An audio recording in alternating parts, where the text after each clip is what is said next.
नमस्ते मित्रांनो, कसे आहात सर्वजण। आज मी तुमच्यासाठी एक छानशी गोष्ट घेऊन आलेली आहे। गोष्टीचं नाव आहे किंमत।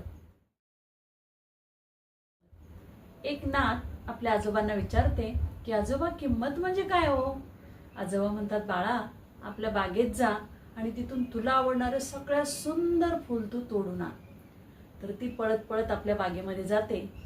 गेल्यानंतर तिला एक सुंदरसं टपोरं फूल दिसतं। तिला ते फूल खूप आवडतं, पण ती विचार करते की ह्याच्यापेक्षा अजून सुंदर फुलं असतील आणि म्हणून ती ते फूल सोडून अख्ख्या बागेमध्ये फिरते।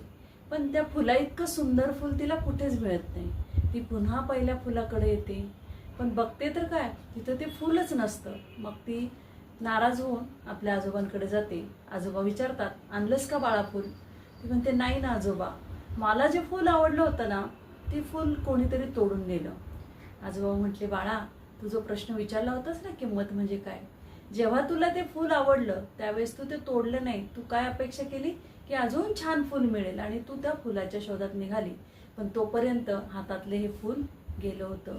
तर मित्रांनो, गोष्टीतून एवढंच सांगायचं आहे की ज्या गोष्टी आपल्या जवळ आहेत, जी माणसं आपल्या जवळ आहेत, त्यांची किंमत करायला शिका। जेव्हा त्या व्यक्ती किंवा त्या वस्तू आपल्या हातातून निसटून जातात त्यावेळेस आपल्याला त्या गोष्टींची किंमत कळते। तर मित्रांनो, असंच सगळ्यांना धरून राहा, सगळ्यांची किंमत करा।